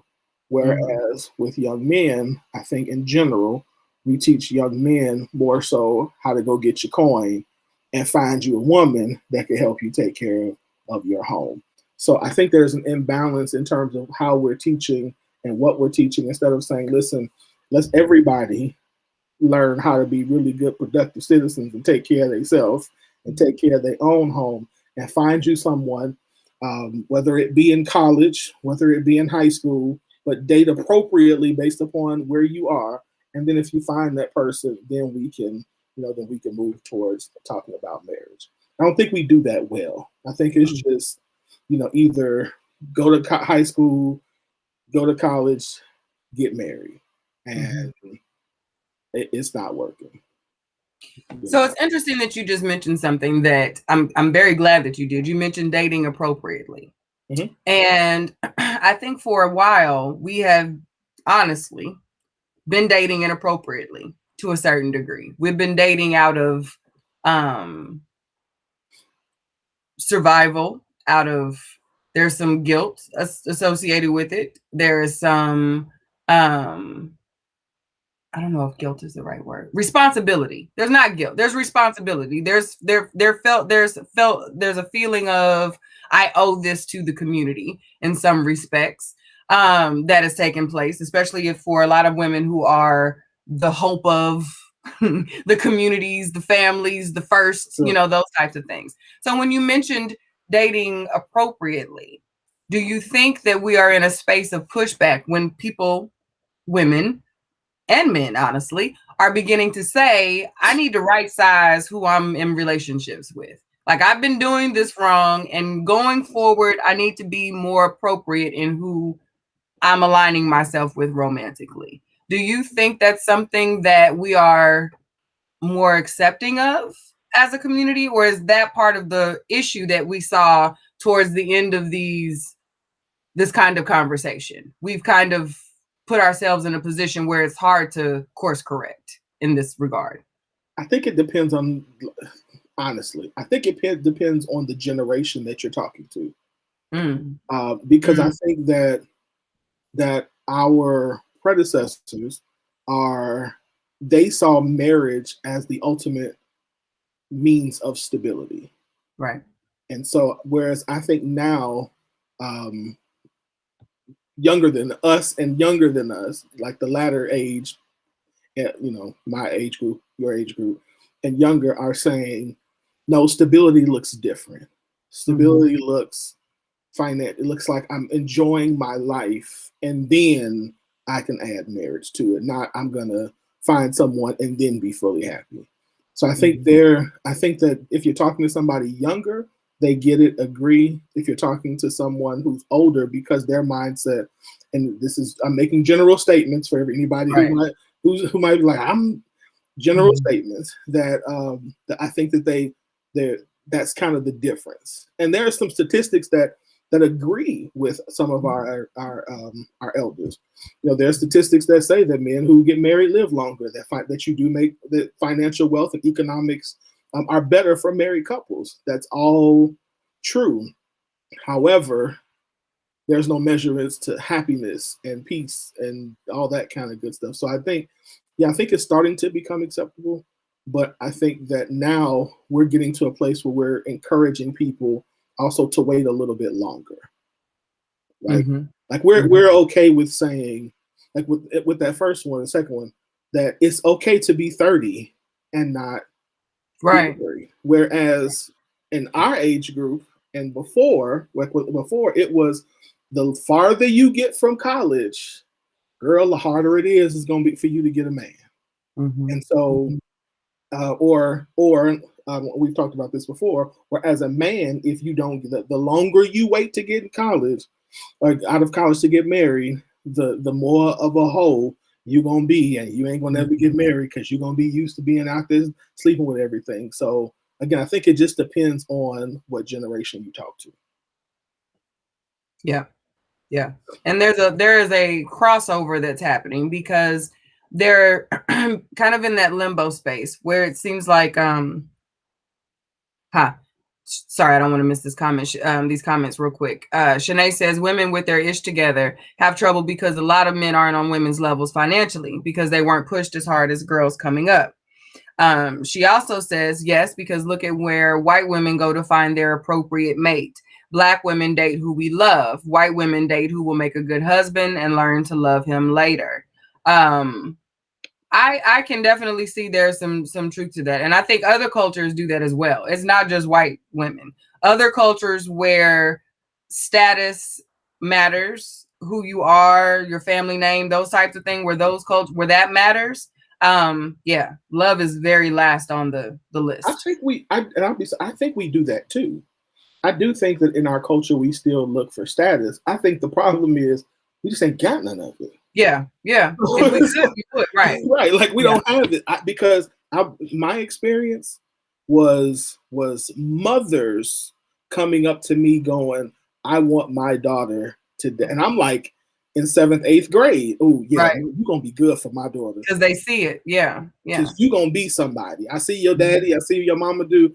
You gonna be somebody. So to them, that was a status thing of saying, I'm picking you because I can see you're going to be good for my daughter. And so I think we do that. I just don't think overall we have enough people where it's like, well, hell, if he ain't got no money, let me at least find somebody that you love. See, I see that. But I think we are trying to create that space. But there is a pushback of this is gonna sound real ugly, but I really kind of don't care. It sounds as though like we recognize that we have not had status, but we should. So that there are a group of men and women alike within the African American community who are trying to restore what status looks like. Mm-hmm. And when you are trying to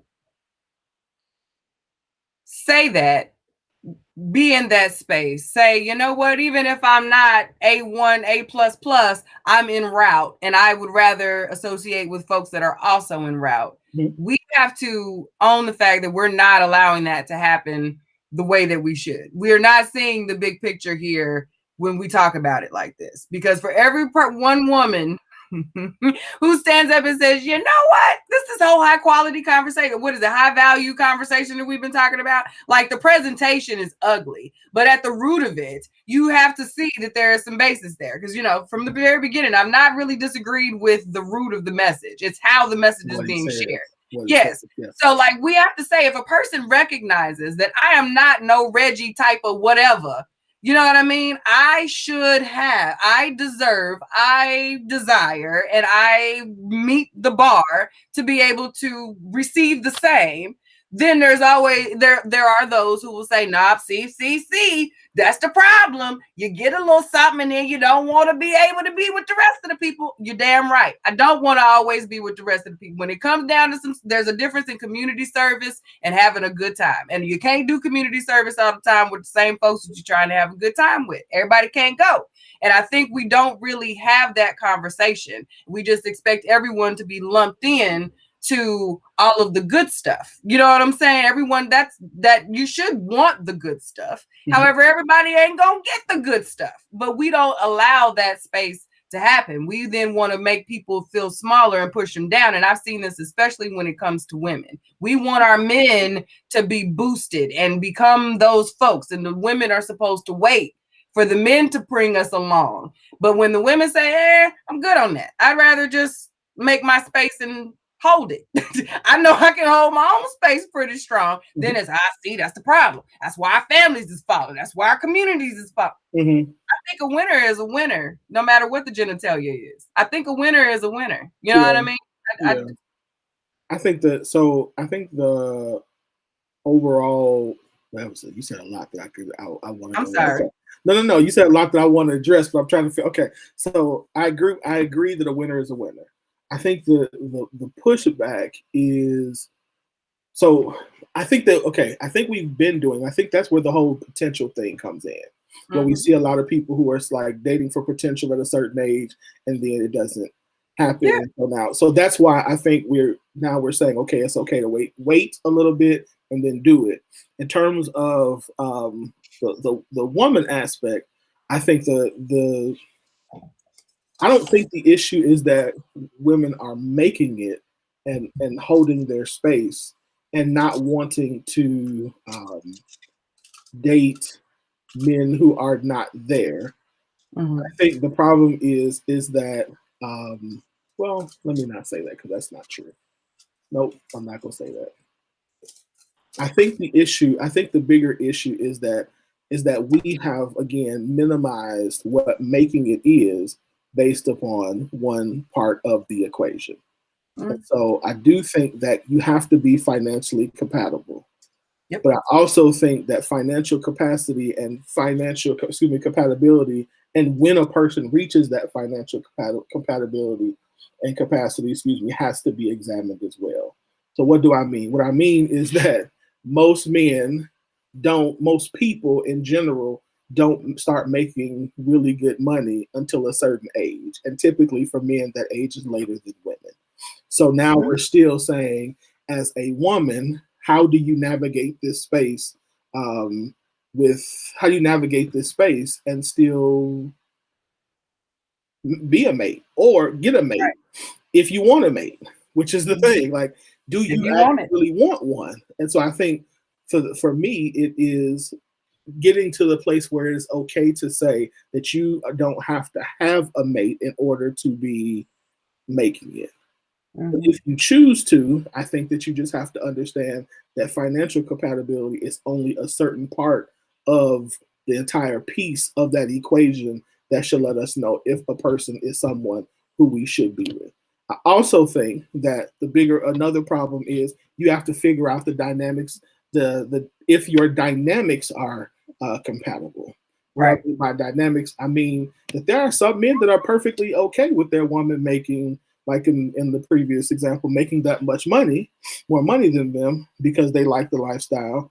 But if you're with a man who does not like that and has a problem with that, y'all probably gonna have a problem if he doesn't, and y'all might not work if that's not the lifestyle that he's working towards or trying to achieve. So you got to find something that works and that fits for both of you instead of trying to force two people who don't belong together to be together just for the sake of saying that you have a body, you have a person, you have a husband, and y'all got kids. Because if it doesn't fit, it just don't fit, and that's okay. Agreed. You said something else too that I wanted to say, but I can't remember now. I can't believe we just almost defended Kevin Samuels too, by the way. Jesus Lord. Hey, straight up, like, I don't like dude's presentation, but I told y'all know I've always said, like, that I can find some truth in what he says. I just don't like how he says it. I don't think you have to say it that way. But everybody, compatibility, I think, is the true root of what he's saying. Now, he's not the end all be all of who's really compatible with who, but I think the root of what the majority of what I've seen from him has been, you have to be realistic about your compatibility. And it can't be based on what the masses think you should be compatible with. It's what you as your person can realistically live and thrive in life with. That's the thing. You know what I mean? Like, I don't dig his shtick. His gimmick, I'm gonna pass on. Yeah, I'm gonna say this. My whole baseline is I don't like the delivery. I also don't like how he's defining it. That's my problem. Yeah. My overall problem is defining high value men a certain way. To me, the way he defines it is wrong, and the way he defines high value women is wrong. That's my whole issue. But what he says, to your point, there's a lot of reality to what he's saying. So yeah, but yeah, I think we just got to say, in my opinion, I think that we've got to say that we're not going to arrive at the same financial place at the same financial time, most likely. And so how are we going to look at two individuals or look at an individual and say, this is the type of person who I can trust is going to get to that place, wherever place that we both desire to get to, and I'm willing to ride with them. That's man and woman. Yep. And saying, and not just money. How there is some mental traumatic things that my partner is dealing with. Can I be the person to help them, to walk with them through that? There are some other areas so can we, all of that whole life stuff, can I be the person? How do I fit into helping that person flourish? How do I fit into making this person better? It's the right question, instead of just saying, well, I make 3 times more than them. She won't submit to me because I make more money than her. I think that's just such a very rudimentary way to look at the dynamics of a relationship and the character and soul of a person. Mm-hmm. I agree. I'm all about the feels. I do agree with that. We have to look at more than just the finances. I was more, that's a whole nother rabbit hole. We're coming up on time. So I will say yes.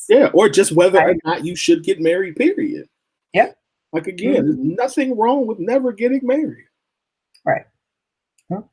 But it's so much, and I took a lot of notice to the tone and the direction of this cluster of posts specifically, because they came from different people. They were posted at different times throughout the week, and the commentary was kind of the same along the post. And the women felt a certain way and could identify with a lot of it. And some men got epiphanies like, well, damn, that is kind of interesting how that happens. You know what I mean? That was I saw a lot of fellas kind of take a look at it from a different perspective as we were sharing our stories on, this is, how is this supposed to even work?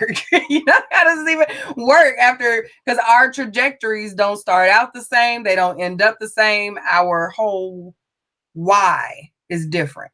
Yep. So to have the expectation of the others is I think where we all fall short, men and women alike.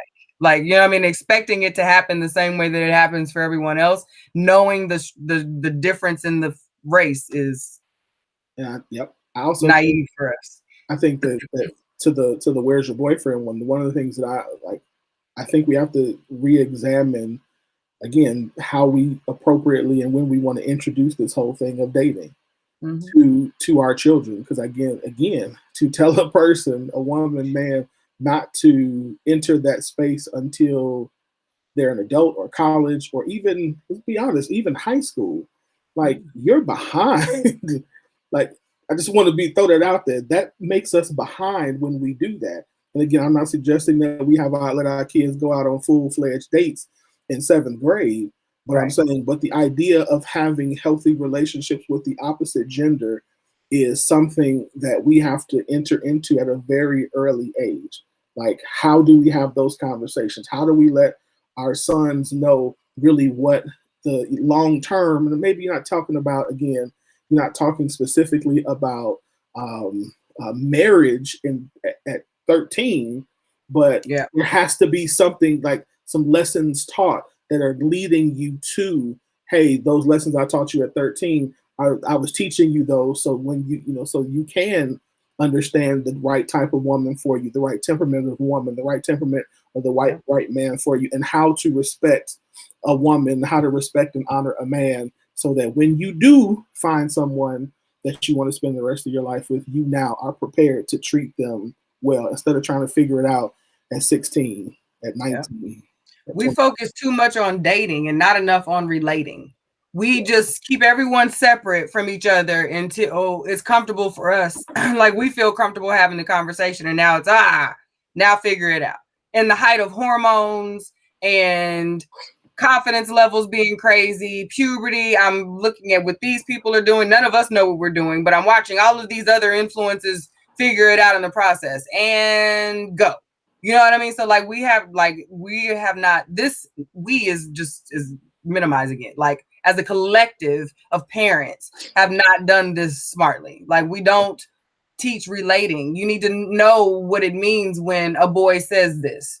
You need to know it shouldn't wait until we're 15, 16 to understand that men and women really do communicate different. They say things different. You know what I mean? Like, and if you don't figure that out, that's what leaves a lot of girls out here stuck on stupid and manipulated easily, because men know that a lot sooner than we do. You know what I mean? You know, so like you have to teach your kids how to just simply relate to something that's different. We can't segregate them trying to keep them safe from something that could literally shake their whole existence when they're thrown out there and have no prior understanding. And you don't want to leave them to their own devices to figure it out. Like you should be involved from 10 years old, 12 years old. You know, if you can teach a child to protect herself from the uncle that we know that pays too much attention to the kids, you can teach her how to deal with the little boy who's mannish and hits her. And we say, oh, girl, he just like you. You know what I mean? Or rubs up against her one too many times. Like we have to be able to teach them how to handle those situations the same way we prepare them for grown men. Yep. Like, yep. And it all does not have to be sexual. About sex. Sorry, go ahead. No, I was gonna say it doesn't all have to be about sex. I get it. I get that is something that, because it's happening super early now. Mm-hmm. So just in case you're a parent and you don't know this, I mean, I was telling somebody, I was like, shoot, somebody was telling me they were having oral sex in 6th grade. I said, Jesus Christ. In 6th grade, I thought if you held the girl's hand, you touched the butt, you had, Child, these kids know and are doing. Put the tongue in their mouth. Y'all had sex if you did that. As far as I knew then, it's like now these kids are like. But this isn't new. When like I watched reruns of Law and Order SVU before HD happened. They had the little story with the kids with the bracelets, with the different color bracelets, and saying what you would do and what you wouldn't do and all that other stuff. This isn't new. It's just our babies are new to it. Yeah. But this ain't new. This is not new. You know what I mean? We're just how we're having the conversation needs to be new. I think that's what needs to be new. But these babies been out here. We were out there. I wasn't out there with no bracelets talking about what I would and wouldn't do. No, but we didn't have the access to the exposure. But we were wild. There was some hotness going on. Folks was doing some stuff they didn't have no business. Absolutely. You know, and we were the borderline. We were AOL. We did the dial-up. We started the age, sex, location, becoming someone else and all of that other stuff. So like, this is not too far from, we're not too far removed from this. We started this gangster social media-ish. This began with us. I was out there. I mean, I was out there too, Shatori. I ain't tripping. I'm just saying I wasn't in 6th grade. I was not doing that. That's my but we ain't gonna talk about high school. Amen. You don't have your delivery shirt on today, Win. It's okay. No, I don't. And I ain't got my cross on either, so I'm good. None of that. I'm good. I left past at home today. So yeah. Good show. All right, let's close it up. What you got anything coming up? Man, your girl just out here trying to make it these days. I do have some things coming up, but I don't have a cute little banner or anything like that to share. But I do have some things coming up. You can always visit the Back to My Roots Marketplace. The website is still on and popping. I have some new scents that are coming, new products that are like within the next couple of days. Like I was in the lab this weekend. Full disclosure, this month is going to be rough though. My son graduates in May and prom is Saturday, and we've got all of the stuff that happens in between those times. So like, y'all just bear with me. If you've been waiting on Elegance by Design, I'm here. And if you need something, I'm available. But yeah, promo won't happen until like after Labor Day type thing. I got to get my mom after Memorial Day. Memorial Day. See? Do you see? This is the level that I'm operating at right now. So.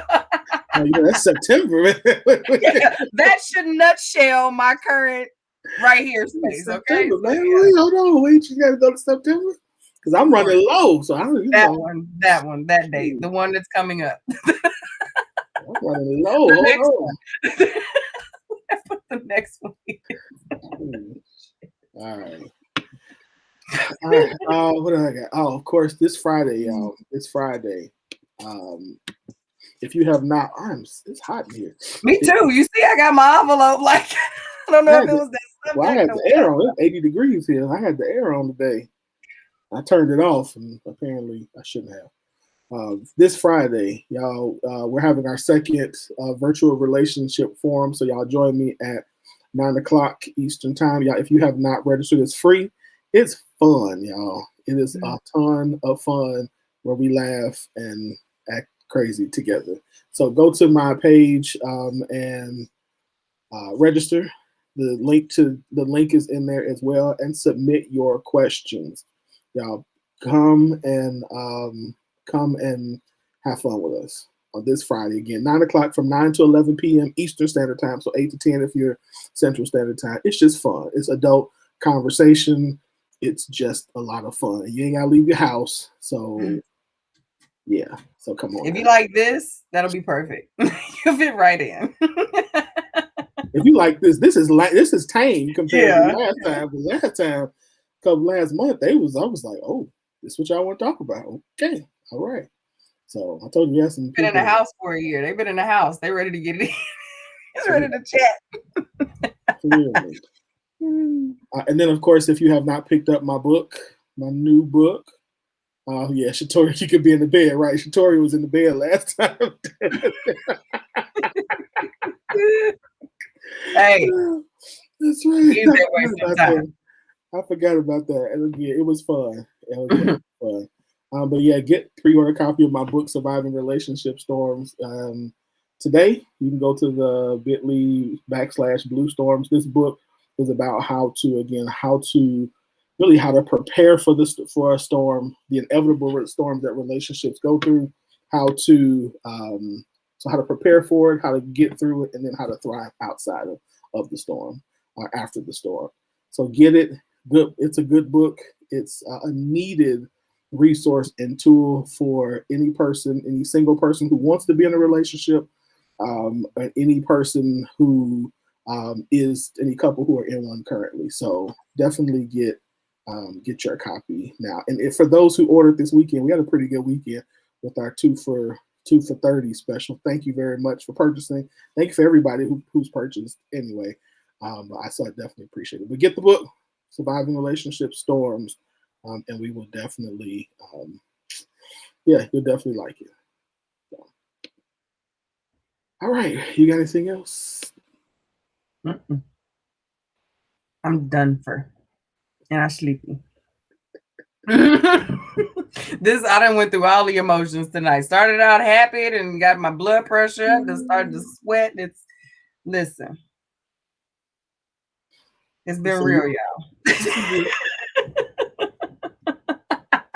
You say you done been through it all, huh? All of it. Like I'm a ball of confusion, right? I gotta go get my hair right and get it together. In the woosah. All right. You started out with Micaiah. I ain't been right since you hit us with baby girl. Like I ain't quite settled since that subject. I understand. Nah, you ain't been right since Jamaica said that they took that stuff in 2011. The Met. They and them on the stage at homecoming and they got like no, bro. I don't like it. Yeah. All right, y'all. Y'all have a good night. We appreciate y'all. Come back next Tuesday, same time. Again, if you haven't hit the share button, tag somebody so they can join us. Yeah, we appreciate y'all for joining us, for rocking with us. We will be back next week for another good show. Hey, mama, I didn't even know you were here. I ain't acted too bad tonight. No, okay. I ain't acted. No, we did pretty good. She'd be proud. Y'all know my mother called me and be like, get the praying for me. So I was good tonight. I was good. All right, y'all. I'll see y'all later. Y'all have a good day.